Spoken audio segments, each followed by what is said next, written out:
ऊपर वाला तो खत्म कर दो, इनको तो सामने नजर आ रहा है। नहीं, मैंने वो चेंज किया था दोबारा से।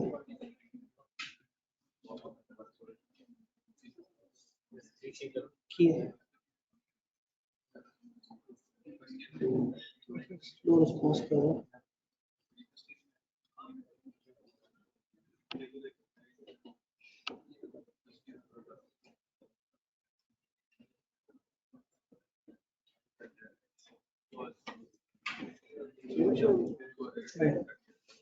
यहाँ से क्लिक करके देखना।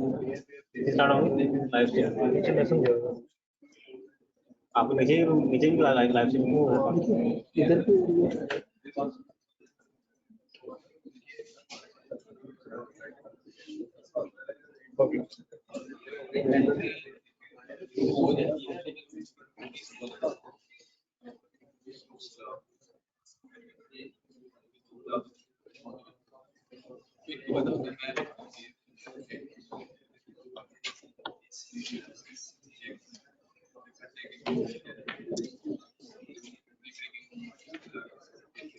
अस्सलाम वालेकुम।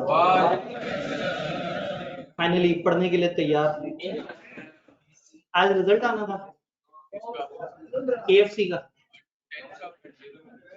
एएफसी का कब? आज आखिरी पेपर था।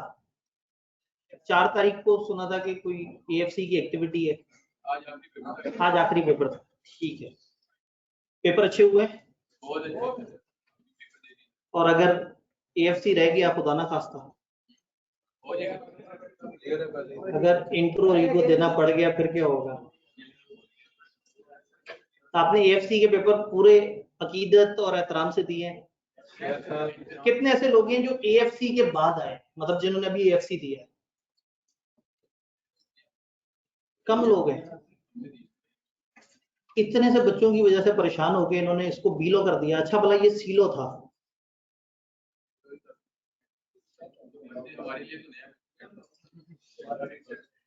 हाँ नहीं, असल में इस बैच को हम लोगों ने पहले जब ओल्ड स्कीम ही चल रही थी तो हमने ऐसे कहा ये बिजनेस लॉ है। फिर जब कंफर्म हो गया कि नई स्कीम आ गई और ये भी कंफर्म हो गया कि ग्रुपिंग वाला रूल अप्लाई नहीं करेगा, हम लोग तो 1 महीने पहले से ही वाली बात कर रहे थे, तो उस टाइम पे फिर हम लोगों ने इस बैच को नाम दिया सी लॉ का, क्योंकि हमारा ये मानना था कि FR1 का एक्सटेंडेड बैच ऑलरेडी काफी हैवी है, उसके साथ टैक्स का पेपर भी हो, तो तीसरा पेपर अगर बच्चे उठाएं तो वो थोड़ा सा मजेदार होना चाहिए, थोड़ा आसान वाला होना चाहिए। बी लॉ और सी लॉ में सी लॉ जरा ज्यादा आसान है। हमने इस बैच का नाम सी लॉ किया और बच्चों को पहले भी हम बता रहे थे कि अगर नई स्कीम आ गई तो ये सी लॉ में एडमिशन होगा। बी लॉ के साथ स्लैश में सी लॉ लिखा होता था। अब जिस दिन मैनेजमेंट ने कहा ये सी लॉ है, बच्चों ने नीचे धरना दे दिया। उन्हें जी हमें बिजनेस लॉ के एडमिशन दिया गया था और अब हमें सी लॉ में डाल दिया गया। बहुत सारे बच्चों को तो कंफर्म ही नहीं है कि नया बिजनेस लॉ क्या और पुराना बिजनेस लॉ क्या था। पुराना बिजनेस लॉ एक कंप्लीट पेपर था, अब उसमें से एम लॉ पुराने जमाने में पोर्शन होता था वो बी लॉ में डाल दिया और एक सी लॉ पोर्शन होता है वो उन्होंने अलग से इसका पेपर बना दिया। इन दोनों में सी लॉ ज्यादा आसान था, तो हमने ये सोचा कि बच्चे आसान पेपर देंगे, लेकिन बच्चों के उधरने और उस सारे शोर शराबे की वजह से उन्होंने कहा जी बच्चे कह रहे हैं कि ये पेपर बी लॉ ही होना चाहिए। हमारा क्या जा रहा था, हमने उसे बी लॉ कर दिया, लेकिन उससे जो सी लॉ इस टाइम पे था और बी लॉ रखा था उन लोगों के लिए जिसने पीछे का कोई पेपर रहता हो, तो हमने दोपहर 2 बजे फिर सी लॉ का बैच दे दिया। अब जब बच्चों को पता लगा तो किसी बच्चे ने सोचा कि मैं सीलो में जाऊं, जो सीलो में जाने लगा उसे एहसास हुआ कि सीलो वाला तो उस बड़े वाले बैच के साथ क्लैश कर रहा है, तो खिचड़ी अच्छी खासी पक गई बी लॉ और सी लॉ। तो करंटली आपको पता है आप कौन सा पेपर पढ़ रहे हैं? बी लॉ है। क्योंकि अब आप लोगों ने एक और प्रॉब्लम हुआ ना, प्रॉब्लम ये हुआ कि जो एएफसी के बाद वाले बच्चे, एएफसी के बाद वाले बच्चों पे ग्रुपिंग अप्लाई हो गई है, वो फंस गए। वो उनके पास चॉइस नहीं है। जिसने एएफसी दी है, जिसने कैफ का कभी भी कोई पेपर नहीं ना दिया, वो कहलाएगा नया बच्चा। और नया बच्चा मतलब वो बी लॉ दे सकता है, सी लॉ नहीं दे सकता। और जो पुराने बच्चे हैं वो सी लॉ या बी लॉ में से जो मर्जी दे सकते हैं। तो हमने ख्वाहिश की थी कि बच्चे आसान वाला पेपर दें। कुछ आईकेप का रूल जाले में आया, कुछ बच्चों ने भी अपने पांव पे कुल्हाड़ी मार ली, तो सी लॉ हमने चेंज करके क्लैश वाले टाइम पे दे दिया, दोपहर 2 बजे।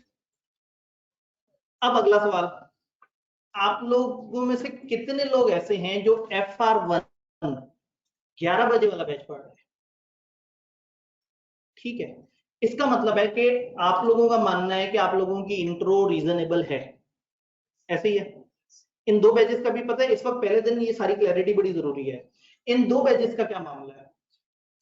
वो लोग जो लास्ट टाइम दरमियान में भाग गए, या शुरू से ही भागे हुए थे, या जो आ ही एएफसी के बाद रहे हैं और जिन्होंने इंट्रो सिरे से नहीं पढ़ी। तो जिसने इंट्रो सिरे से नहीं पढ़ी या दरमियान तक पढ़ी थी, वो भी कच्ची पक्की, रमजान ईद ये वो मसला, उनके लिए बैच लॉन्च किया बड़े वाला, दोपहर 2 से 4:30 बजे।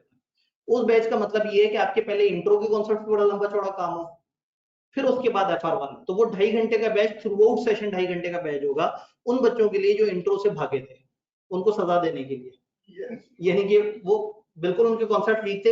हाँ, जिसने इंट्रो रीजनेबल पढ़ी थी, देखिए एक होता है पेपर समझना और एक होता है पेपर देना। हो सकता है एक बच्चे की बड़ी अच्छी अंडरस्टैंडिंग और उसका पेपर रह जाए, ये इतने दुख की बात नहीं है। लेकिन अगर अंडरस्टैंडिंग ही नहीं बनी हुई, ये दुख की बात है। तो अगर आप में से कुछ लोग मानते हैं कि उनकी अंडरस्टैंडिंग सही बनी हुई है, तो आइडियली उन्हें FR1 का ओरिजिनल बैच उठाना चाहिए, जिसमें असम्पशन होती है कि बच्चे को इंट्रो आता है। तो 11 से 12:30 जो बैच है वो है प्योर FR1, सिर्फ FR1 उन बच्चों के लिए जिनको इंट्रो आती है या जिनको रीजनेबल आती है। जिनको हल्की आती है या सिरे से नहीं पड़ी, उनके लिए दोपहर 2 बजे वाला बैच है। तो अब 2 तरह के कॉम्बिनेशन बनेंगे। कुछ बच्चे क्या करेंगे, पहला सब्जेक्ट उठाएंगे FR1, या चले मैं पहले आपके कॉम्बिनेशन की बात करता हूँ। आप लोगों ने क्या किया होगा, आप लोगों ने इस टाइम पे उठाया है लॉ। 2 बजे आपका FR1 का बड़े वाला बैच होगा और 4:30 बजे टैक्स का बैच होगा, ज्यादातर इसी तरह से। तो ये वो लोग हैं जो बी लॉ पढ़ेंगे, FR1 पढ़ेंगे बड़े वाला, और पढ़ेंगे टैक्स दोनों सूरतों में सेम। फिर दूसरे वो लोग होंगे जिनको लगता है कि उन्होंने इंट्रो आती थी या उनको चीजें क्लियर है, वो 11 से 11:30 बजे, वो 11:30 से 12:30 पढ़ रहे होंगे FR1। ये दरमियान वाले टाइम में पढ़ रहे होंगे टैक्स, और 2 बजे कमती लॉ पढ़ सकते हैं। एक तीसरा कॉम्बिनेशन भी है, FR1 आपने उठाया 11 बजे, 12:30 बजे ये वाला बैच उठा लिया और फंस गए कि टैक्स का क्या करें, और उसको 2 घंटे आगे या 2 घंटे पीछे से उठाया। अब पता नहीं आपने कौन सा कॉम्बिनेशन बनाया है। तो आई बिलीव कि जिसको इंट्रो की रीजनेबल कॉन्सेप्ट आते थे, अब कम से कम उस बच्चे के पास पॉइंट है कि वो कंपनी लॉ की तरफ जाना चाहे तो वो जा सकता है। पुराने स्टूडेंट्स के पास सी लॉ और बी लॉ दोनों की चॉइस है। पुराने स्टूडेंट उसे कहते हैं जिसने जिंदगी में कम से कम एक दफा कैफ का पेपर दिया हो, पास होना शर्त नहीं है, कम से कम जाके अपीयर हुआ। अपीयर होने का मतलब होता है आप जाके बैठे हो और आपने रोल वो साइन किया, अटेंडेंस शीट साइन की हो। तो अगर आपने एक दफा भी कैफ का कोई पेपर दिया तो आप पुराने स्टूडेंट हैं और आपके पास दोनों की चॉइस है। हमने बहुत कोशिश की इंटरनेट पे भी कम्युनिकेट करने की, लेकिन बच्चे ग्लोबली बहुत कंफ्यूज हुए हुए थे। तो आप लोगों के पास चॉइस थी सी लॉ। हम लोग चाह रहे थे कि हम लोग अगर ग्रुपिंग का रूल किसी भी अप्लाई ना करें, तो हम चाह रहे थे कि हम सबको सी लॉ पढ़ाएं इसी टाइम पे। लेकिन जब ग्रुपिंग का रूल नए बच्चों पे अप्लाई हो गया है जो एएफसी के बाद आ रहे हैं, तो फिर मसला खराब हो गया, क्योंकि एएफसी के बाद आने वाले ने फॉर श्योर दोपहर 2 बजे वाला बैच पढ़ना है FR1 का। तो 2 बजे हम क्लैश में से बैच नहीं दे सकते थे। तो फिर इस वाले बैच को अब हमने बिजनेस लॉ कह दिया। अब ये बिजनेस लॉ है। बिजनेस लॉ का मतलब है पुराने पेपर का एम लॉ वाला पोर्शन। अभी सिलेबस की तरफ आएंगे तो मैं बताऊंगा कि क्या प्लस माइनस क्या क्या चीजें आई हैं किस तरह की। तो ये बिजनेस लॉ का पेपर है, और इससे छोटा पेपर, थोड़ा आसान पेपर है सी लॉ का, वो है दोपहर 2 बजे क्लास। तो जो दोपहर 2 बजे वाला FR1 पढ़ रहा होगा वो इस क्लास में लॉ पढ़ रहा होगा, और जो 11 बजे वाला पढ़ रहा है उसको मैं रिकमेंड यही करूंगा कि 11 बजे FR1 पढ़े, इस टाइम पे ये क्लास मत पढ़े, टेक्स्ट की क्लास पढ़े, और 2 बजे कमती लॉ पढ़े। कमती लॉ आसान है, थोड़ा सा आसान है। तो ऐसे में हुआ ये कि सारे बच्चे इधर आए, इसी में शिफ्ट हुए। वो बैच कुछ 4-5 दिन पहले उसको इंट्रोड्यूस किया, और वो वैसे ही ग्रुप बी में था, ग्रुप बी की तरफ इतना लोगों का फोकस भी नहीं था। फिर उन्होंने बताया कि सर बच्चों को पहले दिन आपने क्लास में बताना है कि क्या कहानी क्या है, क्योंकि सारे बच्चे कह रहे हैं कि इस वक्त हमें कंफ्यूजन है, बस हमारा बी लॉ था, अभी भी बी लॉ है, बस आप बी लॉ। तो ये पैटर्न है, इसमें कोई कंफ्यूजन है तो मुझे बताएं इस सारी कहानी, कोई भी किसी भी किस्म की कंफ्यूजन, ताकि एक दफा क्लियर हो कि क्या है। ये पता लग गया कि FR1 के 2 बैच क्यों है। एक बैच उनके लिए जिनको अकाउंटिंग आती है, इंट्रो रीजनेबल आती है, रीजनेबल की डेफिनेशन है शायद मोर देन 70%। और जो बड़े वाला बैच है वो 2 तरह के बच्चों के लिए, वो जिन्होंने लास्ट टाइम इंट्रो उठाई थी और दरमियान में भाग गए थे, और जब भागे उस वक्त भी वो बहुत ज्यादा तीर नहीं मार के बैठे हुए थे, उस वक्त भी बस वो गुजारा ही कर रहे थे, कोई बहुत अच्छे कॉन्सेप्ट नहीं थे। दूसरे वो स्टूडेंट जो AFC से डायरेक्ट आ रहे हैं, जो AFC से डायरेक्ट आ रहे हैं उन्होंने तो इंट्रो सीरियस ही नहीं पढ़ा, तो वो तो लाजमी FR1 का वो वाला बैच उठाएंगे। चॉइस अब दूसरी तरह के बच्चों की, कोई कंफ्यूजन, ऑल क्लियर। ऑनलाइन वालों से पूछ भी नहीं सकता, बेचारों को तो लिंक ही नहीं पहुंचा।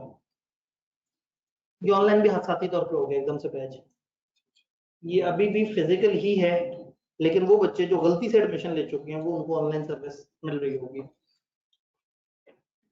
जी जी जी जी, जिन्होंने इंट्रो और इको के पेपर दिए हुए हैं, सवाल ये पूछा गया कि क्या उनका पेपर जाया हुआ? नहीं, मेहनत जाया नहीं होती। हाँ, आपने पेपर दिया, पेपर का रिजल्ट भी आएगा, और उस रिजल्ट पे आपको या पास या फेल बता देंगे, लेकिन उसके साथ आपको मुबारकबाद का एक मैसेज करेंगे कि मुबारक हो कि आपका ये पेपर एग्जाम भी हो गया। तो इको का पेपर देना को बहुत ज्यादा अच्छा ऑप्शन नहीं था जब ये नई स्कीम वाला मामला आया।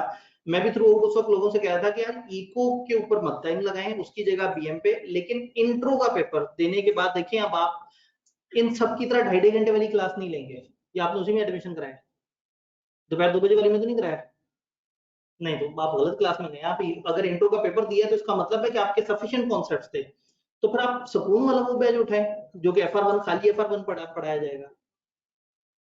जी चलें ठीक है, तो फिर आप फिर क्यों परेशान है? जब आपकी इंट्रो की तैयारी सही नहीं थी तो पेपर कौन सा तूफानी हो गया होगा? हाँ, इंट्रो का पेपर देने से आपको फायदा क्या हुआ? बहुत सारे लोगों को कहते हैं सर, इवन पेपर से एक दिन पहले एक बच्चे की कॉल आई, सर तैयारी नहीं है और इंट्रो ने वैसे भी एग्जाम हो जाना है, छोड़ दूं पेपर? मैंने कहा और कौन कौन सा दे रहे हो? कहते नहीं सर, इंट्रो ही पढ़ रहा था, उसी की तैयारी नहीं। मैंने कहा भाई कम से कम जाके अटेम्प्ट करो, एक दफा अपने आप को उन लोगों की डेफिनेशन में शामिल कर लो जो कि पेपर दे चुके हैं। तो आपने जो पेपर दिया उससे आपको प्रिविलेज ये मिल गई कि आपकी ग्रुपिंग ओपन होगी।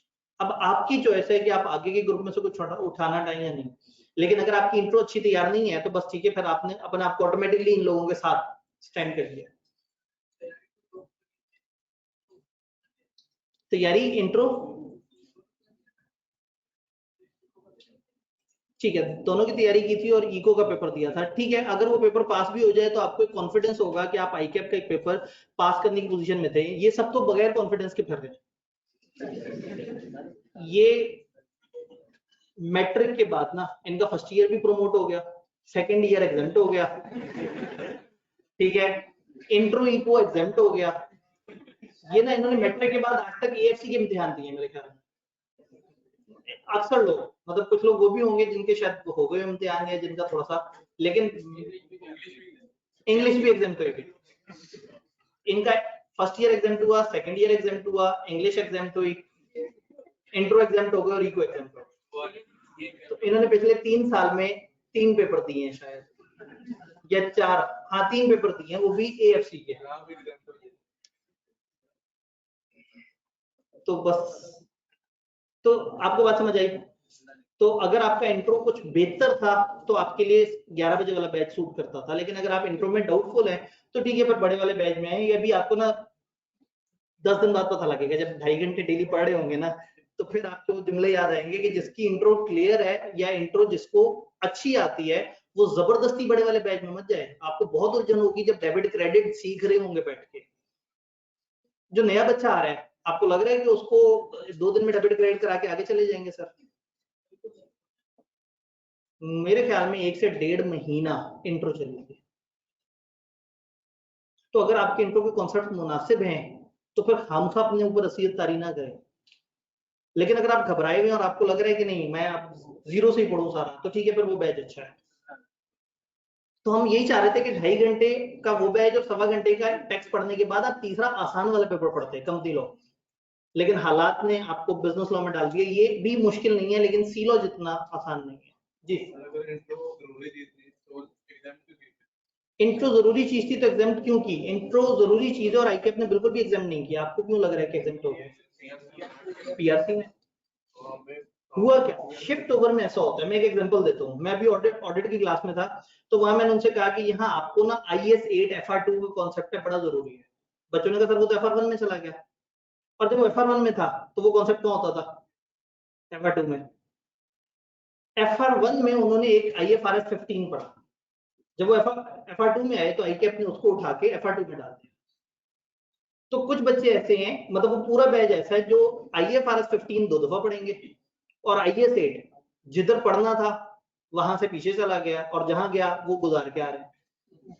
तो आईकेएफ ने इंट्रो खत्म नहीं की अपनी स्कीम में से, जो दरमियान में लोग होते हैं ना उनके साथ ये ट्रांजिशन हो जाती है। मैं अपनी एग्जांपल देता हूँ। हमारे मॉड्यूल होते थे, मैंने मॉड्यूल बी में आईटी का पेपर दिया। आईकेएफ को लगा कि ये बी लेवल का पेपर नहीं है, ये डी में होना चाहिए। उन्होंने 5% सिलेबस चेंज किया और डी में डाल दिया और कहा हम पे दोबारा अप्लाई होगा। मैं डी में गया, डी में पेपर पास किया। आईकेएफ को लगा कि नहीं स्कीम नहीं आनी चाहिए, ये ई में होना चाहिए। मैंने ई में वो पेपर पास किया, आईकेएफ ने पेपर ही खत्म कर दिया। मैंने 3 दफा आईटी का पेपर, आप लोगों ने जो आईटी दी है ना वो हमारा एक चौथा पेपर होता था, सीसीपीटी के अलावा। ये जो आप लोगों ने शुगल वाला आईटी दिया है ना, वो आईटी थोड़ी था, वो तो एमएस ऑफिस था। तो कहने का मतलब है कि ये ट्रांजिशन में कुछ को फायदा हो जाता है, कुछ को नुकसान। अगर आपको लगता है कि आपके साथ कोई नुकसान हुआ है तो मुझे बताएं, मेरे 3 पेपर उसका कौन हिसाब देगा? तो ऐसे है, इंट्रो खत्म नहीं हुआ। भाई ने कहा इंट्रो बड़ा इंपॉर्टेंट चीज थी, आईकेएफ ने क्यों खत्म किया? आईकेएफ ने खत्म नहीं किया। आईकेएफ ने जब स्कीम रीस्ट्रक्चर की तो कुछ बच्चे दरमियान में फंस गए। आईकेएफ ने सोचा इनके साथ क्या किया जाए। तो बेस्ट आईकेएफ को समझ आया वो ये था कि सबकी दुआ इकट्ठी ले लें, उनको कहा जाओ सब भाई ऐसी करो। तो ऐसे में कॉलेज इसके ऊपर लोड आ गया। अब हम लोग कोशिश कर रहे हैं कि जिनके इंट्रो के कॉन्सेप्ट वीक हैं उनको बड़े वाले बैच दें, और जिनके इंट्रो के कॉन्सेप्ट ठीक हैं फिर उनको जबरदस्ती जुल्म ना किया जाए, अनलेस कि वो बच्चा खुद अपने ऊपर जुल्म करने के लिए तैयार हो। तो क्या हमारी सारी कहानी क्लियर है? ऑनलाइन वाले तो मेरे ख्याल में बेचारे पहुंच ही नहीं सके अभी तक। ठीक है जी, ये मैनेजमेंट वाले भुगतेंगे। इन्होंने गलत एडमिशन कर लिए और अब जो है ना वो बच्चे इनके सर होंगे, उनको आज की ओरिएंटेशन भी रिकॉर्डेड मिलेगी। खैर, यहाँ तक सारी बातें क्लियर हैं, आगे चलें। आगे चलते हैं, ये पेपर क्या है, कौन सी बुक फॉलो करेंगे, क्या मामला है, किस तरह से बुक कौन सी फॉलो करें? नॉर्मली क्या होता है, लोग थ्योरी के पेपर में सोर्स रखते हैं आईकेएफ की किताब और उसके साथ एक आध हेल्पिंग बुक यूज कर रहे होते हैं। वो लोग जो सेल्फ पे स्टडी कर रहे होते हैं वो ज्यादातर जाते हैं आईकेएफ की स्टडी टेक्स्ट की तरफ। आईकेएफ की एक मेन स्टडी टेक्स्ट होती है, उसको फॉलो कर रहे होते हैं और उसी के मुताबिक सारे चैप्टर्स की तरतीब बनी हुई होती है। फिर क्या होता है, कुछ जज्बाती से टीचर उसकी एक प्यारी सी किताब बनाते हैं जिसका नाम होता है B law made easy. B law made easy, C law made easy, B law made easy, audit made easy, BMBS made easy, ये सारी किताबें। नहीं वो किताब नहीं है, वो तो पूरा सी है ना। हाँ, असल में मेड इजी का वर्ड तो हमारी चोरी की है ना, सेम विजन है। जो भी अच्छा सोचता है वो मेड इजी सोचता है। खैर, तो बीलो मेड इजी, इससे पहले जब बीलो का पूरा पेपर होता था तो that was approximately source book. लोग आईकेएफ की किताब के बजाय ये वाली किताब ज्यादा यूज कर रहे होते थे। तकरीबन 2500 कॉपीज पूरे पाकिस्तान में इसकी जाती थी। शुरू में लोग आईकेएफ की किताब पढ़ने की कोशिश करते थे और आखिरी 1-1.5 महीने में उन्हें समझ आ जाता था कि उन्होंने गलती की है और उनको एक शॉर्ट बुक की तरफ आना चाहिए था। तो टीचर्स वगैरह मुख्तलिफ अपनी नोट्स के हवाले से बुक्स बनाते हैं। तो 2-3 टीचर्स ऐसे हैं जिन्होंने पूरे पाकिस्तान में अलग अलग इस पे काम किया है, तो I am one of them. तो इसमें जो मेरी किताब है that is business law made easy, लेकिन ये इस वक्त गायब है ही नहीं मार्केट। कौन बताएगा क्यों? क्योंकि सिलेबस चेंज हो गया है। इवन नए सिलेबस में मुझे चेंज करने में कितना टाइम लगना था। कुछ और मसला भी है, सोचें क्या है। वो जितने ऐड हुए हैं वो फाइनल के सारे टॉपिक्स हैं, तो मेरी तो फाइनल की किताब भी है। मैं क्यों नहीं किताब बना पा रहा? इस बार आप इस दफा मैं जज्बाती नहीं हूँ, नहीं मैं इस वक्त बहुत जज्बाती हूँ। नहीं, आईकेप की किताब नहीं है ये। आईकेप ने किताब के चैप्टर्स अगर आगे पीछे कर दिए, ये मुझे पता है कि उनके ड्राफ्ट किताब के क्या चैप्टर्स हैं, मैं आज एनालिसिस भी आपसे शेयर कर रहा हूँ, लेकिन आईकेप ने अभी किताबें हमसे टीचर्स से शेयर की हैं ड्राफ्ट फॉर्म में। 1 अक्टूबर को प्लान किया था, आप सुना है कि 10 अक्टूबर की तारीख दे दी उन्होंने, हो सकता है अगले 2-3 दिन में आ जाए। अब आईकेप की किताब सॉफ्ट में हमारे पास है, वो वर्जन जो बिफोर चेंजेस है। अब मैं उस पर जल्दी जल्दी से किताब बनाऊं, प्रिंट करूं, बाद में आईकेप पे हाँ भाई हमें जो कमेंट्स आए थे उसकी बेस पे ये चैप्टर में से चीज यहाँ डाल दी है, इस चैप्टर में से ये माइनस कर दिया है, इस चैप्टर में ये चीजें प्लस कर दी है, तो वहां थोड़ा सा मसला खराब हो जाए। तो इसलिए अभी किताब होल्ड पे करनी पड़ रही है, सारी वर्किंग करके बैठा हुआ हूँ। जिस दिन आईकेप की फाइनल वर्जन वेबसाइट पे अपलोड हो जाता है, क्योंकि हमारे पास है ड्राफ्ट वर्जन और मेरे पास सिर्फ मेरे कमेंट्स हैं जो मैंने आईकेप को भेजे हैं। अब सबने क्या कमेंट भेजे और आईकेप उसकी बेस पे क्या फाइनल वर्जन लेके आएगा, जैसे ही वो फाइनल वर्जन आएगा मैं इमीडिएटली उस पर काम करूंगा और इंशाल्लाह विद इन 1 वीक उसको पब्लिकेशन में भेज दूंगा।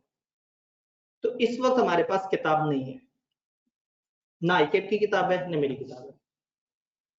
वैसे भी जिन लोगों का एएफसी है आराम से एएफसी का इंतजार करें, क्लासें ऑलरेडी 1 हफ्ता इन्होंने लेट की, हम मजीद लेट करते हैं तो बच्चे कहते हैं ये क्या हो रहा है हमारे साथ।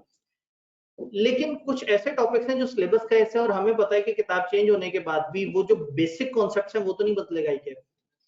तो पहला वीक हम वही बेसिक कॉन्सेप्ट पढ़ते रहेंगे इंशाल्लाह, तो उससे फिर आप लोगों को ज्यादा मसला नहीं होगा।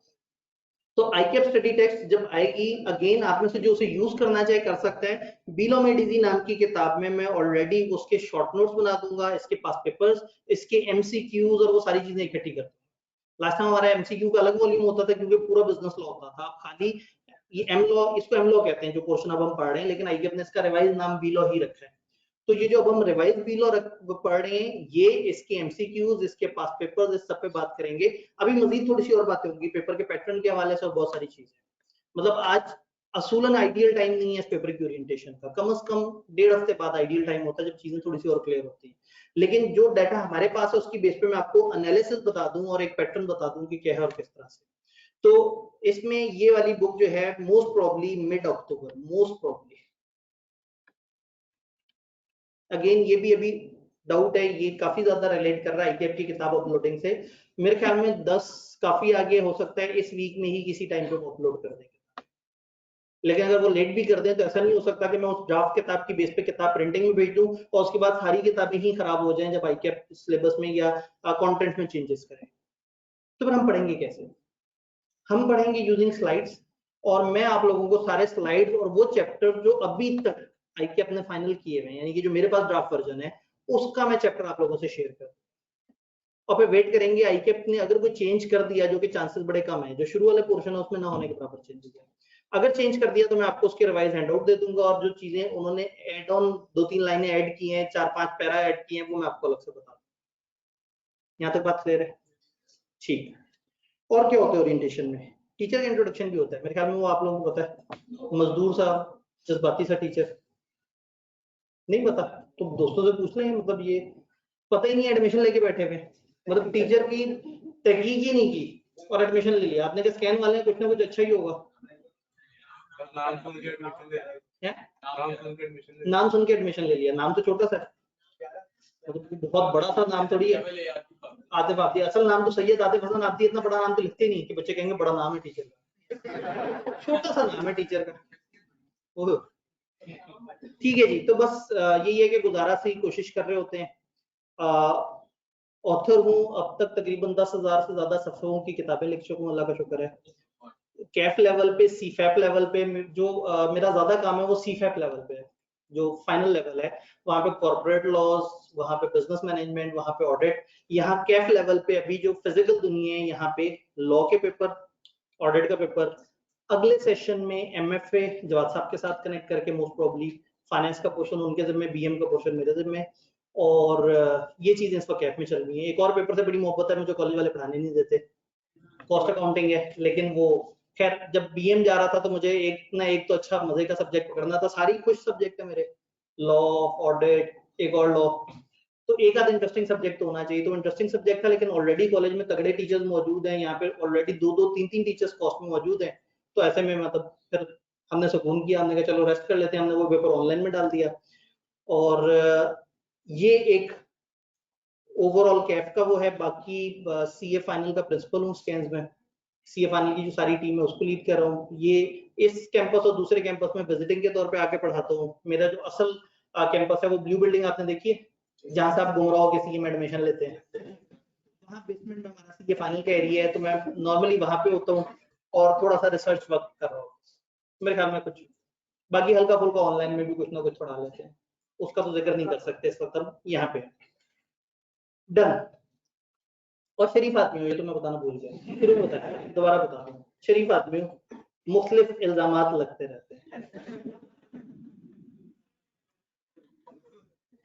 ठीक है, जिनको पता है वो दूसरों को समझा देंगे, पता नहीं एकदम से जो है ना उन्होंने ये दूर से गुजर रहा है, इसको पकड़ के शामिल कर लेते हैं बीच में। इतनी मार्केटिंग करती ना उस एग्जाम में बैठे बैठे। सिलेबस आउटलाइन कैफ 4 नया वाला बिजनेस लॉ, पुराने जमाने में इसको एम लॉ कहा जाता था। इंट्रोडक्शन टू लीगल सिस्टम 5 से 8 नंबर का वेटेज एरिया है। यहाँ टीचिंग आवर्स लिखा है गुमराह करने के लिए। असल में आईकैप को कुछ आवर्स डिफाइन करने पड़े, क्योंकि कराची में कई दफा 300-300 आवर्स की क्लासेस हो गई होती है एक ही सब्जेक्ट की, और कुछ जगह कुछ टीचर्स 40 आवर्स में भी सिलेबस खत्म करा रहे होते हैं। तो आईकैप ने कहा कि नहीं है, इसमें कम से कम डिफाइन कर देते हैं। तो उन्होंने डिफाइन कर दिया कि 110 से 130 आवर्स होने चाहिए सब्जेक्ट के, जो आईकैप को लगता है उससे मुनासिब है। 130 से ऊपर जाना भी जुल्म है और 110 से नीचे जाना भी जुल्म है, ये आईकैप का मानना है। हमारे कितने आवर्स हैं? हमारे पास तकरीबन 96 लेक्चर्स हैं सवा घंटे के, काफी हो जाएगा। इतनी तो मैथ आपकी बेहतर होगी। हाँ जी, कितने बंदे हैं? ठीक है, अंदाजा लगा रहे हैं, इतने से ऊपर होते हैं। जैसे अगर ये 100 होता और उसमें पहिया ऐड करते तो 25 हो जाता, पीछे 4 का पहिया माइनस कर दें 24, तो यानी कि 96 से ऊपर 24 लेक्चर। 120 भाई ने कहा कि 120 आवर्स में हमारी गेम खत्म हो जाती है। 120 ज्यादा हो जाते हैं, मजा तो नहीं होगा। इतना पढ़ेंगे तो क्या होगा? आप लोग तो ऑलरेडी FR1 का इतना तूफानी बैच पढ़ रहे हैं, कोई तो हो जो हेल्प करे। सर ये इतना बड़ा पेपर नहीं है। अगेन ये आईकैप ने आर्स उठाए हैं बड़े वाले बिजनेस लॉ में, ये उसके आर्स होते थे और उसको स्प्रेड कर दिया इन टॉपिक्स के ऊपर। ये जितने आर्स लिखे हैं ना, इतने सफे नहीं है इसके।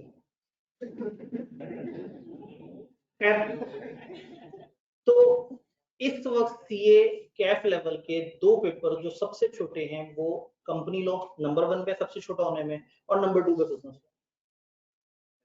फिर हम तीसरे नंबर पे जाएंगे तो टैक्स की बारी आएगी, और फिर उसके बाद आहिस्ता आहिस्ता ऊपर की तरफ जाएंगे तो फिर अकाउंटिंग और ऑडिट वगैरह के नाम आएगा। पुराने जमाने में एम लॉ का पोर्शन होता था 50 नंबर का, बच्चे जितना उस वक्त पढ़ते थे अभी उतना ही पढ़ेंगे 100 नंबर।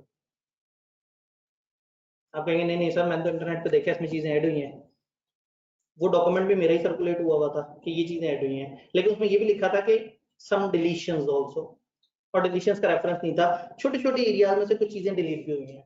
तो आपके इन 3 पेपर्स में सबसे लाइट पेपर ये वाला हो। अभी इसके ऊपर हम स्ट्रेटेजी की भी बात करते हैं कि आपने क्या करना है और किस तरह से चीजों को लेकर चलना है। तो इसलिए मैंने कहा ये टीचिंग आवर्स को फिलहाल इग्नोर करते हैं, ये इन्होंने जज्बाती होकर अपनी मेन बिजनेस लॉ वाले टीचिंग आवर्स बता दिए। हम राइट पे फोकस करते हैं। इंट्रोडक्शन टू लीगल सिस्टम 60 नंबर। ये चैप्टर 1 जो आईकैप ने ड्राफ्ट बुक में प्लान किया है वो है introduction to the legal system.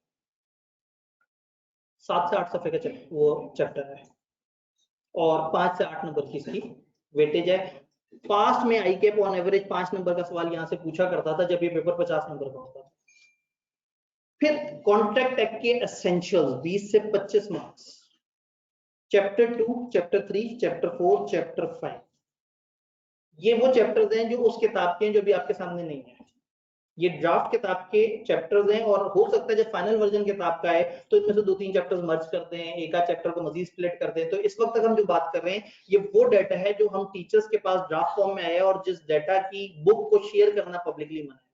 तो इसलिए सिर्फ चैप्टर्स के नाम में आपको बता रहा हूँ, इसके अंदर के कंटेंट जो है वो अभी मैं आपसे पब्लिकली शेयर नहीं कर सकता जब तक आईकैप ऑफिशियली किताब को अवेलेबल नहीं कर देता। क्लियर? देन 25 से 30 नंबर का कॉन्ट्रैक्ट एक्ट का परफॉर्मेंस का एरिया है, जिसके अंदर अगेन मुख्तलिफ चैप्टर्स आ जाते हैं।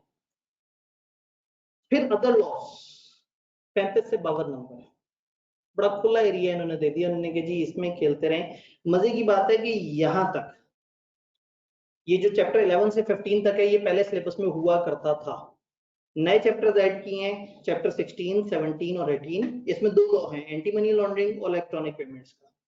इसमें भी दो लॉ हैं, डेटा प्रोटेक्शन, इलेक्ट्रॉनिक क्राइम्स। नीचे वाले में भी दो लॉज हैं, कंपटीशन एक्ट और आर्बिट्रेशन एक्ट। तो टेक्निकली 6 लॉ यहाँ पे,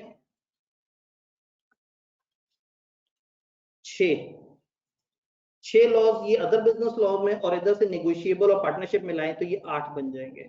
8 लॉज इस एरिया में, इस टोटल में मिला के 1 लॉ। कॉन्ट्रैक्ट एक्ट ये एक लॉ है जिसका आपकी वेटेज 45 से 55% है, यानी आपका आधा पेपर एक लॉ है। और वो जो 50 नंबर का पोर्शन है उसमें बकाया तकरीबन जो हाफ है उसमें 8 लॉज है, वो 8 बहुत बड़े नहीं है। एंटी मनी लॉन्ड्रिंग 3 सफे का लॉ, इलेक्ट्रॉनिक 2 सफे का लॉ, डेटा प्रोटेक्शन 3 सफे का, 2 सफे का, 3 सफे का, 3 सफे का टोटल। तो पेपर पास करना बड़ा मजेदार हो गया है, क्योंकि पहले कॉन्ट्रैक्ट एक्ट भी होता था, पार्टनरशिप भी होता था, नेगोशिएबल इंस्ट्रूमेंट भी होता था, इंट्रोडक्शन भी होता था, और ये सब मिला के 50 नंबर पे होते थे। अब कॉन्ट्रैक्ट एक्ट अकेला भी बड़ा इंपॉर्टेंट है, और अगर ये आप छोटे छोटे से लॉस कवर कर लेते हैं, क्योंकि ये सब नए आए हैं, तो उन्होंने आई बिलीव 25 से 30 नंबर का पोर्शन यहाँ से देना, नंबर होगा 25 से 30 नंबर, और सफे होंगे मुश्किल से 13-14। जैकपॉट लगने लगा। जब भी नई स्कीम आती है ना, आईकैप से एक आध बोंगी लग जाती है। उन्हें जब तक एहसास होगा कि उन्होंने क्या किया है, तब तक अच्छी खासी दुनिया पास कर देगी। 2014 में ऑटम में पहली दफा स्कीम आई थी, 2013 की एजुकेशन स्कीम। उस वक्त टैक्स के पेपर में इन्होंने गलती से एक एरिया, इस वक्त आप लोग करंटली जो पहले 3 चैप्टर देखते हैं ना टैक्स के, बड़े बेसिक्स से होते हैं, 8-8, 7-7 सफे के इस तरह से, या 10 सफे के गालबन, शायद 10-10 सफे के, वो 3 चैप्टर्स मिला के आईकैप ने उसको गलती से कह दिया 30% वेटेज, तीनों की 10-10% वेटेज दे दी, जो अब मिला के 10% वेटेज है जिसकी। करंट सिलेबस का मुझे नहीं पता, लेकिन कहा जाता है कि उसकी 10% वेटेज। तो उस वक्त नई स्कीम आई थी, उन्हें समझ नहीं आई, उन्होंने तीनों चैप्टर के 10-10% लगा दिए। वही बात है कि नंबर ज्यादा थे और सफे कम थे। तो सब स्टूडेंट से मैंने कहा था ये आईकैप से जो है ना वो बोंगी लग गई है, और अब एक अटेम्प्ट तक तो ये चेंज नहीं करेंगे, जब अगली दफा रिवाइज सिलेबस आएगा तो थोड़ा सोचेंगे इसको। तो उस अटेम्प्ट में टैक्स का बहुत अच्छा रिजल्ट आया। तो अभी आईकैप को समझ नहीं आई उन्होंने किया क्या है, सिलेबस डाले किताब में और सोचा कि बड़ा हैवी होगा, जिनसे किताब बनवाई उन्होंने 3-3 सफे का इंट्रोडक्शन डाल दिया। तो इसीलिए मैं वेट कर रहा हूँ कि थोड़ा किताब का फाइनल वर्जन सामने आ जाए, कि थोड़ा सा मजीद क्लियर हो जाए, और अगर वाकई ये 2-2, 3-3 सफे पर तो शुगर लगने वाला है, फिर तो उसको घोल के पी लेंगे। फिर तो इस पोर्शन से तो मैं कहता हूँ 15 सफे में या 13-14 सफे में अगर 25 नंबर आपको मिल जाए तो फिर तो आग लगा देंगे। अल्लाह करे इंशाल्लाह ताला। ठीक है, तो दुआ करना है कि हमारा जो है वो मामला इजी हो जाए। और कॉन्ट्रैक्ट एक्ट भी इन्होंने, मेरा ख्याल था कि जब इसको करेंगे 50-55 नंबर का तो इसको बढ़ा देंगे। कॉन्ट्रैक्ट एक्ट के 3 चैप्टर जो बड़े होते थे उसको छोटा कर दिया। मेरे ख्याल में उन्हें पता है कि इन बच्चों ने एफएससी नहीं दिया। तो कैफ 4 काफी रिलैक्स हो गया। आप सोचें कैफ 7 क्या होगा, जो मैं मान रहा हूँ कि इससे छोटा पेपर है। वो बहुत ही शुगल कर दिया उसको। तो वो तो मतलब मैं इनसे कह रहा था कि यार प्री रिजल्ट तक मैं पढ़ाता हूँ, पोस्ट रिजल्ट तक खत्म हो जाएगा, पोस्ट रिजल्ट में दोबारा से उस टाइम पे बैच दे देंगे। मतलब वो तो इतना मासूम सा बन गया, मैं उसे जबरदस्ती खींच रहा हूँ। वो जितना पोर्शन है उतना हम 7 दिन में पढ़ते हैं सीए पानी में। अब सोचे मेरे ऊपर क्या बीत रही होगी। खैर, और कह रहे हैं वो सीनियर पेपर है कैफ 7, ग्रुप बी का पेपर। उन्होंने सोचा होगा ग्रुप बी में सारे ही तगड़े हैं, कम से कम एक तो हो जरा थोड़ा सा हौसला देने वाला। तो खैर ये मामला है, यहां तक बातें क्लियर हैं। अब आप में से कुछ लोग हो सकते हैं जिन्होंने लास्ट टाइम बीएम का पेपर दिया हो और खुदा ना खास्ता उन पे एमएफ अप्लाई कर दिया, तो असूलन उनको एमएफए नहीं उठाना चाहिए जब तक कॉस्ट आप ना दें। कॉस्ट की बेस बनाएंगे फिर आप एमएफए की तरफ जाएंगे, अदरवाइज नहीं। तो ऐसा हो सकता है कि हो सकता है रिजल्ट पे आप सोचेंगे चलो ठीक है, पीछे से खुदा ना खास्ता एक आध पेपर रह गया, अब एक काम करता हूँ फास्ट ट्रैक में पोस्ट रिजल्ट में उठाता हूँ, तो आप सीरो पोस्ट रिजल्ट में उठा सकते हैं। या आप में से कुछ लोग जो अभी से वो 11 बजे वाले बैच को प्लान कर रहे हैं, वो भी कम में जा सकते हैं। तो सी लॉ सिर्फ वो बच्चा चूज कर सकता है जिसने कम से कम एक दफा कैफ का कभी पेपर दिया हो, कभी भी पास्ट। हमारी ख्वाहिश थी आप सब कम लॉ पढ़े, लेकिन अगेन जो बच्चे पीछे से आ रहे थे वो बेचारे फंस रहे थे। तो फिर हमने इस बैच को मजबूरन बिजनेस लॉ कर दिया। बच्चों की भी डिमांड थी, हमने कहा ठीक है जी आपकी डिमांड पूरी हो गई, और कमती लॉ को एक नॉन फेमस टाइम पे दोपहर 2 बजे कर दिया, और वो क्लैश में FR1 के साथ। तभी उनसे पूछता हूँ, शायद हो सकते 4-5 बच्चे उधर भी आ गए हो, जज्बाती हो गए कि नहीं हमने लॉ पढ़ा जी। सिलेबस आउटलाइन समझ आई?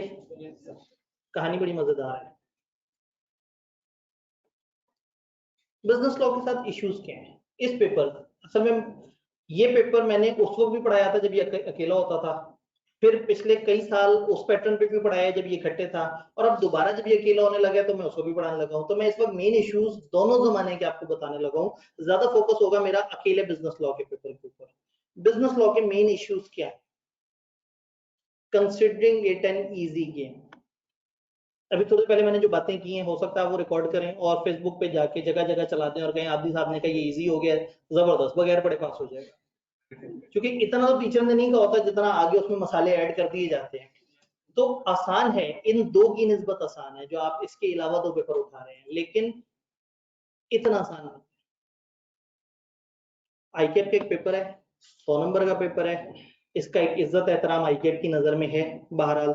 तो मेन इशू बिजनेस लॉ के साथ अब जो आया करेगा, लोग इसको शुगल में लेंगे, जैसे आईटी के पेपर को शुगल में लेते लेते और वो पेपर फेल हो जाता। तो इसके बारे में लिखता हूँ, अल्लाह करे मेरा स्टाइलिस्ट मुझे सपोर्ट करे।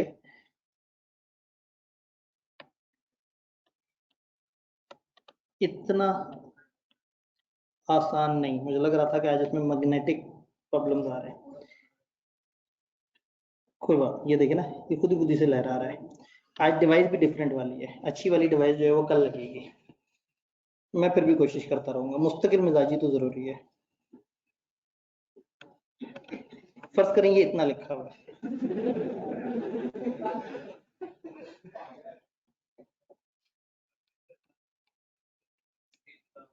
इतना आसान है, ये इतनी खराब नहीं है। इस वक्त मैग्नेट प्रॉब्लम कर रहा है कि फेल हो जाता है। तो अगर आपसे कोई पूछे कि बिजनेस लॉ कितना आसान है, तो आपने कहना है इतना आसान है कि फेल हो जाता है, आराम से फेल हो जाता है, बगैर पढ़े फेल हो जाता है। क्योंकि बगैर पढ़े पास हो जाता है कोई भी नहीं कह सकता। तो बस आसान है, लेकिन जब दिल में आए कि ये इतना आसान है या नहीं है, तो आपने आगे वाली स्लाइड देख लेनी है जो आपको हैंडआउट मिल जाएंगे। दैट इज इतना आसान है कि फेल हो जाता है। तो बी लॉ का सबसे बड़ा प्रॉब्लम ये होगा कि जब लोग इसे बाकी 2 के मुकाबले कंपेयर करेंगे, वो हाँ यार ये तो शुगल।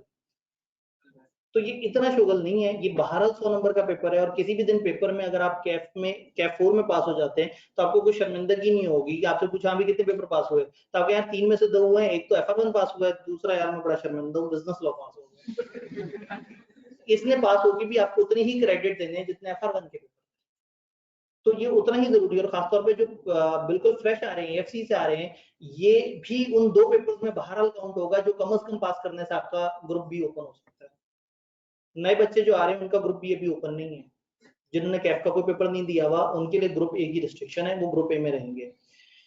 रिटेंशन का मसला, लॉ का पेपर है ना, भूल जाता है, इतना याद नहीं रहता, दिमाग में नहीं समाता, जितनी मर्जी कोशिश करें स्किप हो जाता है। तो इसमें शॉर्ट नोट्स, हैंडआउट्स और वो सारी चीजें बड़ी जरूरी हैं। इसमें नॉर्मली मैं कहता हूं कि यहाँ एक रजिस्टर की अप्रोच होनी चाहिए। रजिस्टर, इंग्लिश सही लिख रहा है, उस साइड पे स्क्रीन का ही मसला था।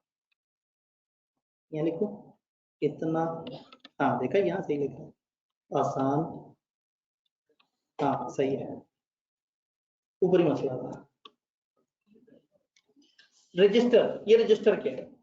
आपने किसी बुक शॉप पे जाके उसे कहना है कि यार मुझे रजिस्टर दिखाओ, अकाउंटिंग वाला नहीं, जरा मासूम सा ऐसा रजिस्टर जिसमें ज्यादा से ज्यादा 100 सफे,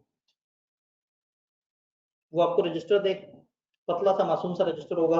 डेली जो हम पढ़ रहे हैं, जो नोट्स या किताब आपके पास होगी, आपने उसको एज इट इज देख के छाप लेना है अपने रजिस्टर में, नीट एंड क्लीन करके। उसके बाद ना मेरे नोट से पढ़ना है, ना किताब से पढ़ना है, ना आईकेएफ की किताब से पढ़ना है, जब दोहराना है अपने हाथ के रजिस्टर से दोहराना है। मुश्किल से 100 सफे का आपका रजिस्टर, 100 सफे खत्म बाद में होंगे, सिलेबस पहले खत्म हो जाएगा। उस शॉर्ट रजिस्टर से याद किया करना है। जब अपने लिखे हुए को याद करते हैं तो ये भी याद होता है कि पेज के कौन से कोने पे इंक फैली हुई थी, ये भी याद होता है कि पेज कहाँ से मुड़ा हुआ था।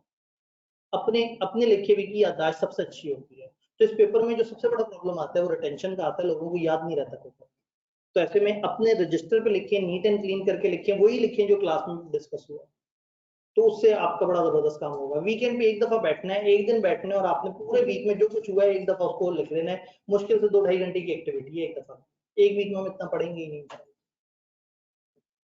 Done. How to attempt ICAP question. एक बहुत बड़ा प्रॉब्लम बिजनेस लॉ में ये होता है कि इसमें छोटे छोटे से सिनेरियो, केस स्टडीज आ जाते हैं और लोगों को उनको अटेम्प्ट करने का तरीका नहीं आता। आईकेप ने भी काफी कोशिश की है, मैं भी आपको साथ साथ गाइड करता रहूंगा कि कैसे उसको अटेम्प्ट करना है। इस वक्त हम देख रहे हैं प्रॉब्लम्स क्या हैं, उन प्रॉब्लम्स का सोल्यूशन हम अपनी क्लासेस के थ्रू कर रहे होंगे। फिर एएफसी या PRC, what ever the case में भी, स्टूडेंट जब एएफसी लेवल से आगे आता है तो वो इतना गैर सीरियस होता है कि उसका वैसे ही पढ़ने का दिल नहीं करता। ऊपर से उसने सुना हुआ होता है, उसने समझा हुआ होता है कि पढ़ने वाला एक आध सब्जेक्ट होता है, बाकी सब्जेक्ट्स के साथ तो बस शुगल करना होता है।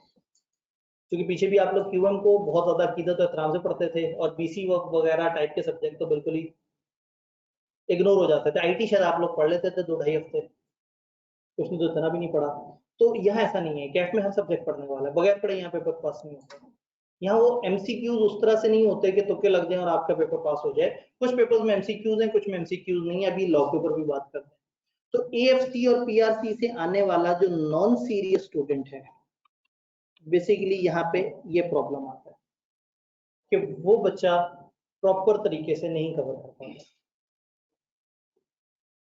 शॉर्टकट्स, सिलेक्टेड स्टडी, जैसे पीछे वाले पेज पे आपने एनालिसिस देखा तो बहुत सारे लोगों के दिल में ख्याल आ रहा था, हाँ इतने कर लूंगा, इतने छोड़ दूंगा चैप्टर।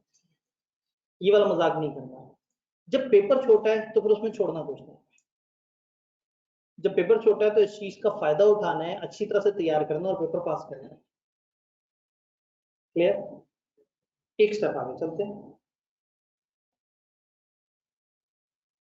यहाँ वर्ड ओल्ड पे शायर ने बहुत जोर दिया है।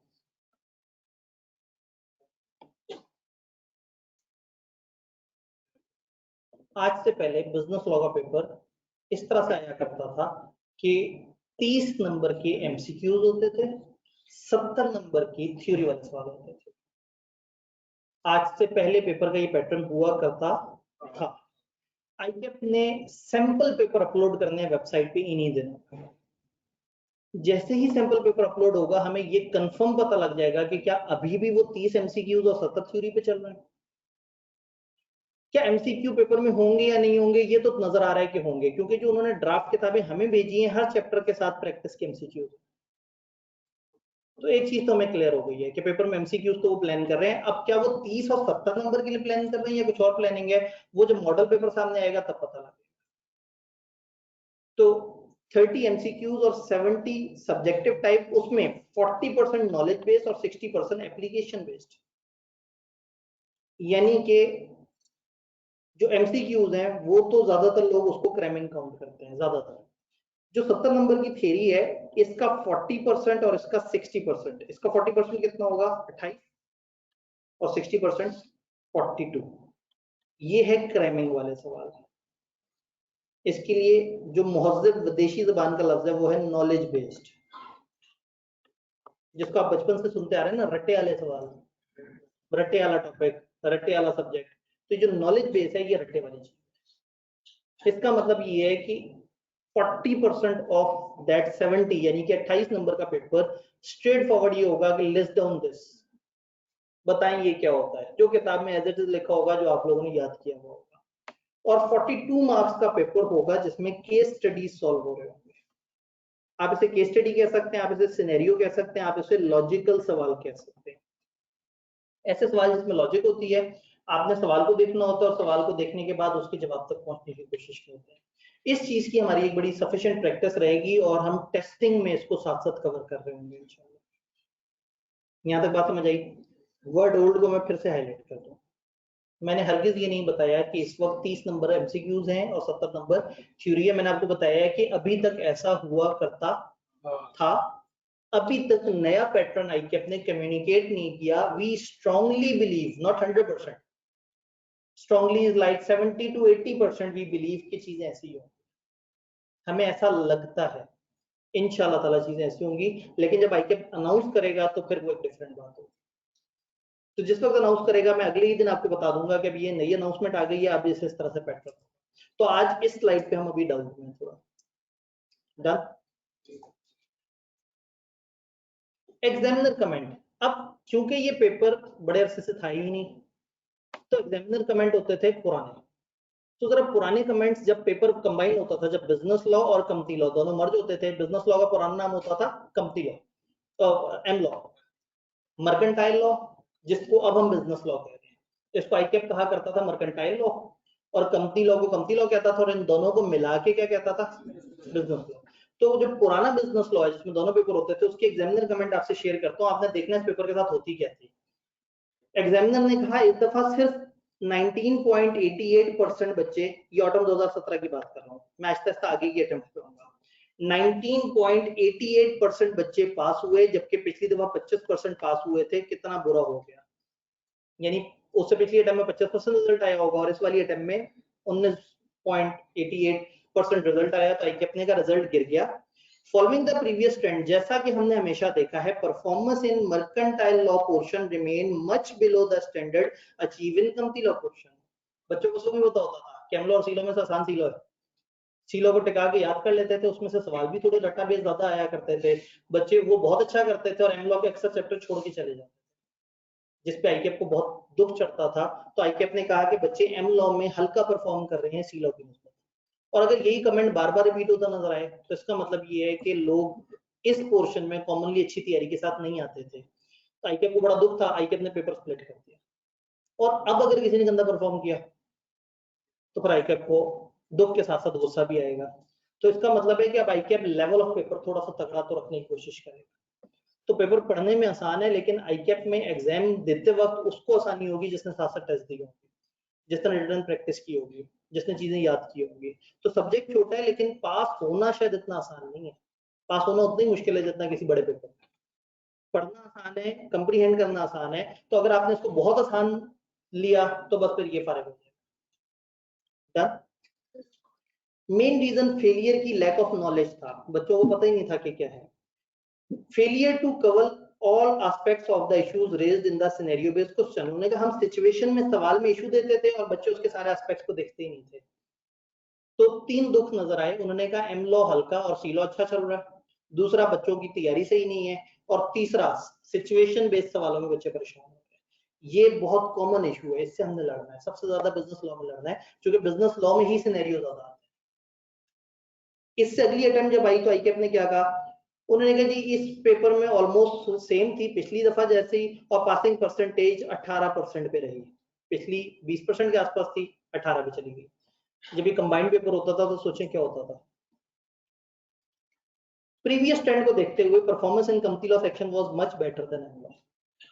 इस अटेम्प्ट में भी आईकेएफ यही हो रहा था कि बच्चे एम लॉ में तैयारी कम कर रहे हैं और सी लॉ में ज्यादा। One of the prime reason low performance की एक तो सिलेक्टिव स्टडी है, दूसरा थ्योरेटिकल नॉलेज सिनेरियो बेस्ड सवाल पे नहीं लगा पा रहे। वही मसला है, इस दफा सिलेक्टिव स्टडी आ गया, लास्ट टाइम उन्होंने कहा था नॉलेज सही नहीं है। उसके बाद क्या हुआ था, अगली अटेम्प्ट में आईकेएफ ने कहा लो जी इस दफा तो रिजल्ट 13.5% पे चला गया। 13.5%, यानी कितने फेल हुए होंगे? 86.5%। 13.5% का कितने गुना होता है 86.5? जरा 86.5 को डिवाइड करें 13.5 पे। है कोई कैलकुलेटर किसी के पास मोबाइल पे?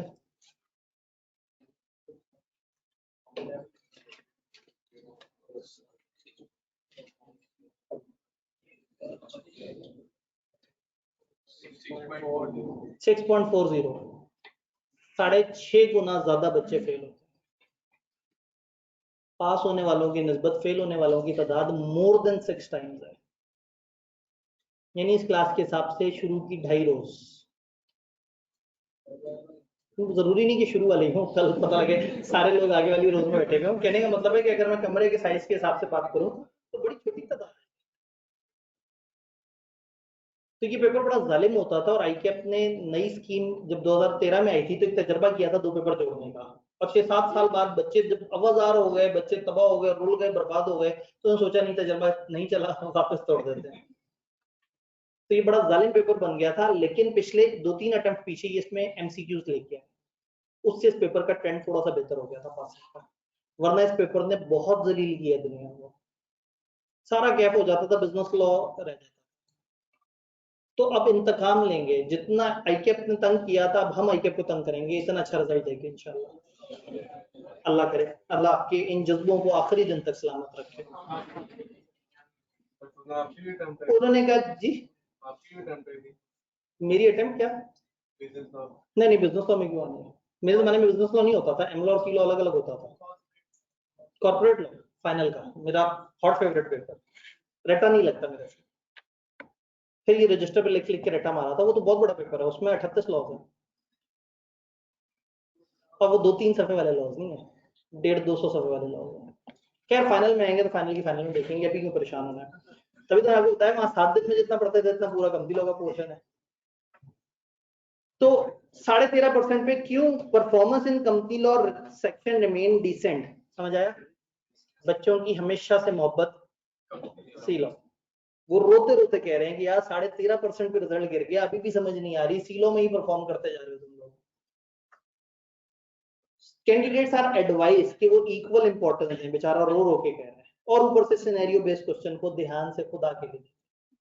अब जब इसमें सोचें कंपनी लॉ निकल जाएगा तो ये पोर्शन तो खत्म हो जाया करेगा, इक्वल इंपॉर्टेंस वाली लाइन भी खत्म हो जाएगी, तो फिर एक ही प्रॉब्लम रह जाएगा उनका, सिनेरियो बेस्ड सवाल। इससे पहले कि वो पहले कमेंट्स में कहें कि बच्चों ने सिनेरियो बेस पे मार खाई, हम सिनेरियो बेस की अच्छी तैयारी करें। 2009 जब से आईकेएप सॉल्यूशन दे रहा है तब से लेके अब तक के सारे पास पेपर्स के सवाल जिसमें सिनेरियो नॉलेज बेस आया आपके सिलेबस के हिसाब से, वो सारे आपको प्रोवाइड हो जाएंगे इंशाल्लाह। तो एक चैप्टर करने के बाद 100% उसके पिछले 10-11 साल में जितने भी सवाल आए हैं, यानी कि 20-22 अटेम्प्ट्स में जितने भी सवाल आए हैं वो सारे आपके सामने होंगे, तो आपको पता लग जाएगा कि आईकेएप के स्टैंडर्ड के सिनेरियो बना रहा है और हमने उसकी प्रैक्टिस कैसे की।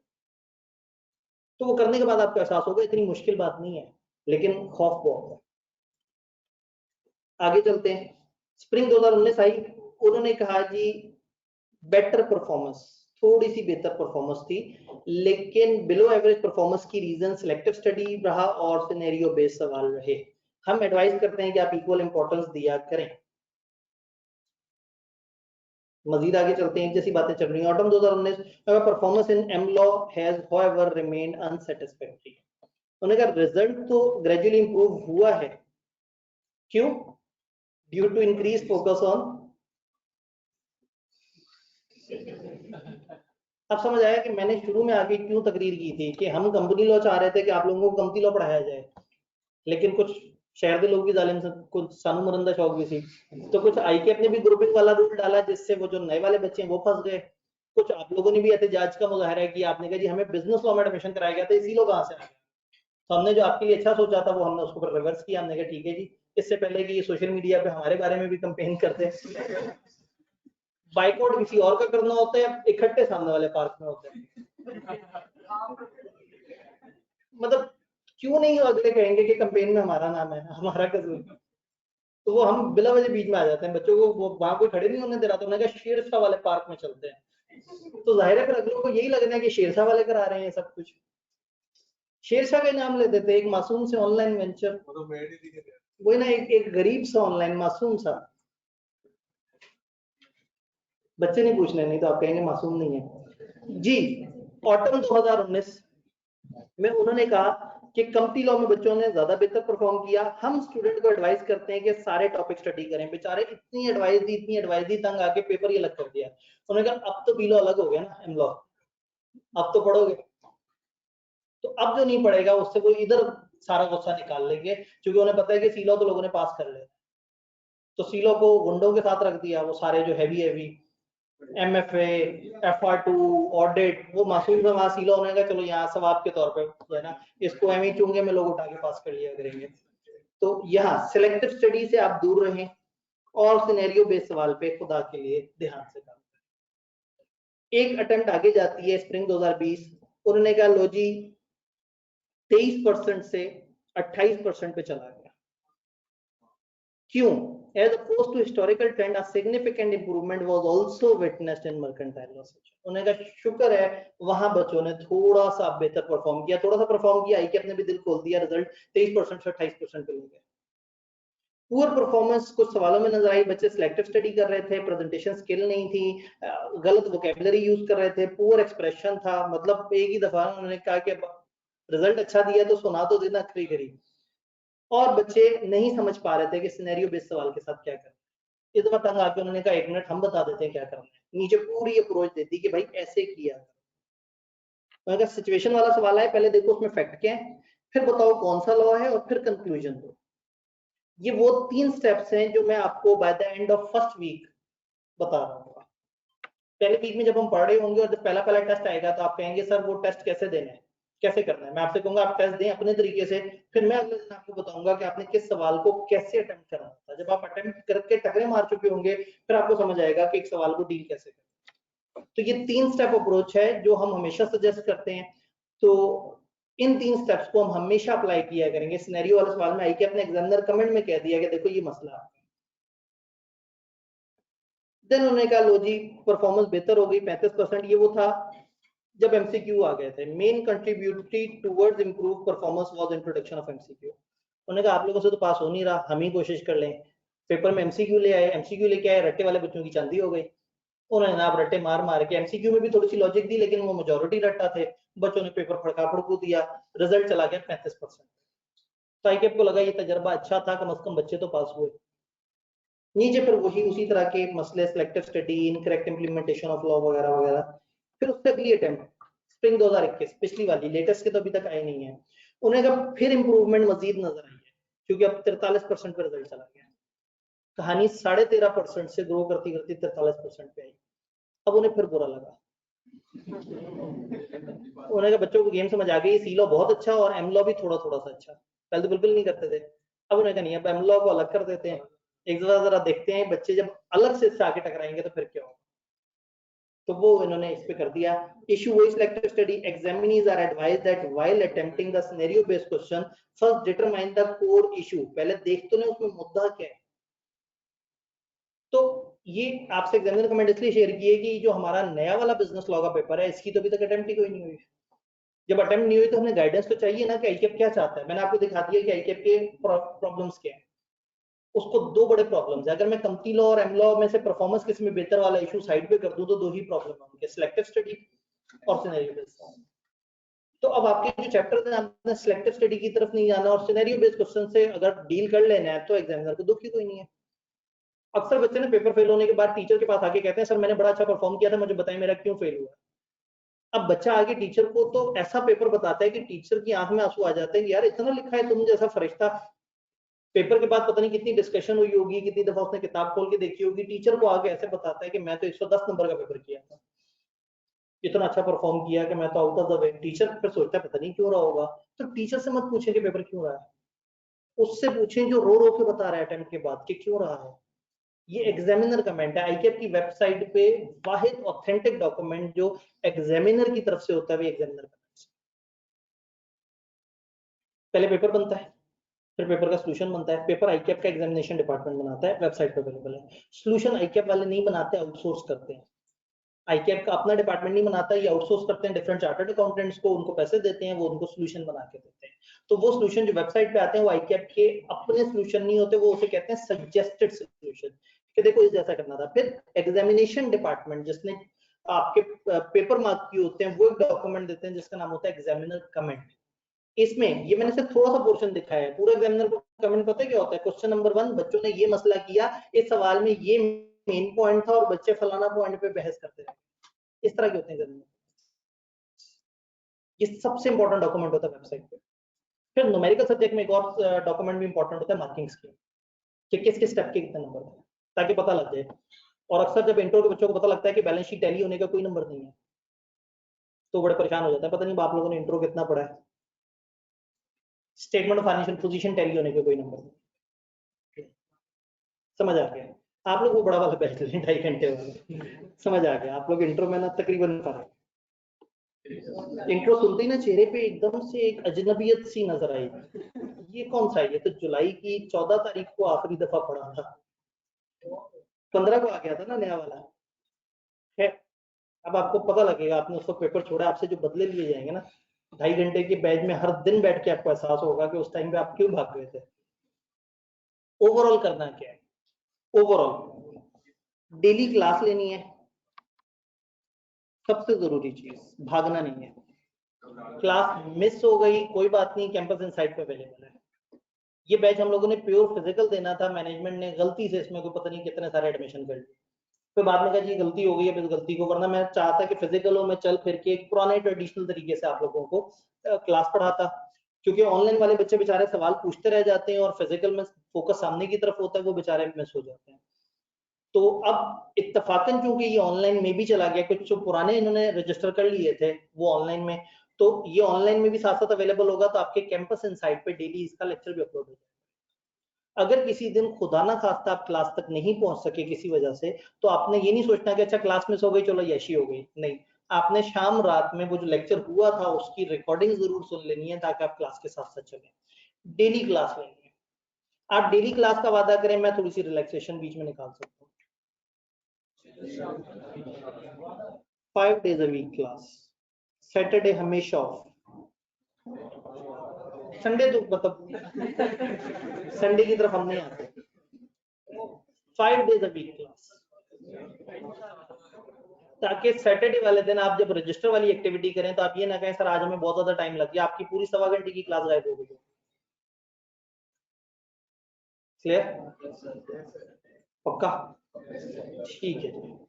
अगली खबर अभी नहीं सुनाऊंगा, वो मैं हफ्ते बाद सुनाऊंगा आपको, जिससे आपको थोड़ी सी और खुशी हो। डेली क्लास वाली बात समझ आई? डेली क्लास वाली बात समझ आई? Other than class, other than class,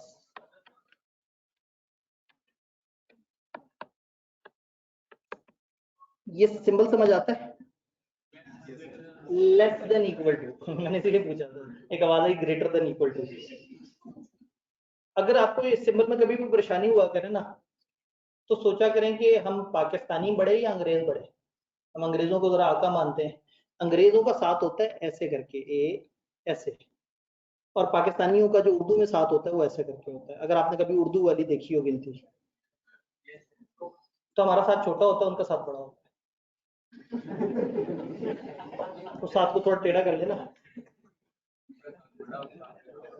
तो उनके साथ का मतलब है उनके 7 का सिंबल, यानी कि जो ग्रेटर, ये वाला जो सिंबल होगा ये हमेशा ग्रेटर होगा, और जो हमारा वाला गरीब साथ होगा वो छोटा होगा। तो अगर कभी भूल जाए कि ग्रेटर और स्मॉलर वाला कौन सा है, तो देख लीजिएगा कि सामने कौन सा वाला 7 नजर, अंग्रेजों वाला या पाकिस्तानियों वाला। क्लियर? वापस आते हैं, तो ये छोटे वाला साथ है, और इसके नीचे जेर भी है, मजीद जेर हो गया। तो less than equal to 50 minutes का मतलब ये है कि क्लास से निकल के घर में आपने किसी भी दिन खुदा ना खास्ता 50 मिनट से ऊपर नहीं पढ़ा, बट पढ़ना डेली है, चाहे 25 मिनट पढ़ा हो, चाहे 40 मिनट पढ़ना हो, चाहे 50 मिनट। किसी दिन हम इतना पढ़ेंगे नहीं कि घर जाके 50 मिनट से ऊपर जाना पड़े। जो पढ़ेंगे क्लास में अच्छी तरह से इतना समझ लेंगे कि घर सिर्फ एक कागज होगा जिसको शायद आप सोचेंगे अच्छा चलो इसको रट्टा मार दिया। तो किसी दिन का बहुत बड़ा टारगेट होगा तो 2 सफ़े होंगे आपके पास। अब मुझे नहीं पता आपकी याद करने की स्किल कितनी अच्छी है, अगर अच्छी ना भी हो तो बस घर जाके 50 मिनट से ऊपर नहीं पढ़ना, सैटरडे वाले दिन पूरे हफ्ते में जो हुआ उसको लिख लिया कर। वो एक दफा मेरे ख्याल में आपको 2 से 2.5 घंटे लगेंगे, और सैटरडे वाले दिन क्लास नहीं होगी तो आपके पास टाइम होगा, तो आप 2 से 2.5 घंटे अपने रजिस्टर में नीट एंड क्लीन करके जो पूरे हफ्ते में पढ़ा है एक दफा लिख लें, और आइंदा जब रिवाइज करें अपने रिटर्न रजिस्टर से करें। ये तीसरी एडवाइस है, रजिस्टर। और चौथी चीज weekly test. By the end of this week, यानी कि फ्राइडे वाले दिन इंशाल्लाह ताला मैं आपको बता रहा हूँ कि हम लोगों ने पहला टेस्ट कौन सा देना है। हर वीक में जो पढ़ रहे होंगे उसका या उसी वीक के एंड पे या अगले वीक के स्टार्ट में हम एक टेस्ट कर रहे होंगे इंशाल्लाह। जो दूसरी खुशखबरी है वो ये है कि फ्राइडे वाले दिन 1:10 पे क्लास खत्म हो जाएगी, तो फ्राइडे वाला दिन भी शॉर्ट हो गया, तो आपके 4.5 दिन हो गए। और ऐसी लगती है इसको 3.5 पे लाने की कोशिश करेंगे, लेकिन बहरहाल। और इस सब के बाद पहले दिन इंशाल्लाह ताला यहाँ खड़े होके सबसे पहले ये पेपर विद आपकी सारी तैयारी यहाँ पे खत्म हो जाएगा इंशाल्लाह। आइए अपने तो यशी लगा दी। हम बड़े वाला बिजनेस लॉ पढ़ा रहे थे, उन्होंने बिजनेस लॉ छोटा सा कर दिया, एम लॉ। जब इसको छोटा किया है तो हम कोशिश करेंगे कि इसको बहुत फैला के अच्छी तरह से जितना भी फैला लें, 5 दिन भी क्लासें कर लें 6 के बजाय, फिर भी सबसे पहले इसी ने खत्म होना है, क्योंकि आपका भी एक वो बड़ा वाला बैच भी तो होगा। आपको हर दिन फील होगा आपने इंट्रो क्यों आखिरी दिनों में छोड़ दिया था। हाँ, और जो एएफसी वाले हैं उनको उस एग्जामिशन को एंजॉय करने के लिए डेली अब पढ़ना पड़ेगा। वो जो एग्जामिशन, क्योंकि एग्जामिशन एंजॉय की है तो फिर उसके फिर आफ्टर इफेक्ट्स ये हैं कि, और ये बड़ा लाजमी है पता है, इंट्रो के कॉन्सेप्ट के बगैर FR1 में बहुत बुरी तरह से परेशानी है, तो इंट्रो के कॉन्सेप्ट बहुत जरूरी है। इवन जो लोग साथ कॉस्ट पढ़े हैं, कॉस्ट में भी कुछ ना कुछ बेसिक कॉन्सेप्ट्स काम आ जाते हैं। यहाँ तक बात क्लियर है? तो इससे आगे क्या होना चाहिए? इससे आगे सवाल जवाब होने चाहिए, शुक्रिया होना चाहिए। कहीं कोई कंफ्यूजन, कोई परेशानी, कोई डाउट है तो मुझे बताइए। हमारे पैटर्न में हम लोग शुरू कहाँ से करेंगे? हम चैप्टर नंबर 2 से, कॉन्ट्रैक्ट एक्ट से शुरू करेंगे। वो जो 50-55 नंबर की वेटेज का एरिया है ना, उसको शुरू करेंगे और तकरीबन 2 महीने तक उसको पढ़ते रहेंगे इंशाल्लाह। उसके बाद शुगल शुरू हो जाएगा। पार्टनरशिप 1 हफ्ता, नेगोशिएबल इंस्ट्रूमेंट 1.5 हफ्ता, बाकी टॉपिक्स 2-2 दिन के। तो ये 50-55 जो नंबर है ना, इससे हम शुरू करेंगे कहानी इंशाल्लाह ताला। तो कल हमारा पहला लेक्चर होगा बिजनेस लॉ चैप्टर 2 से शुरू होगा।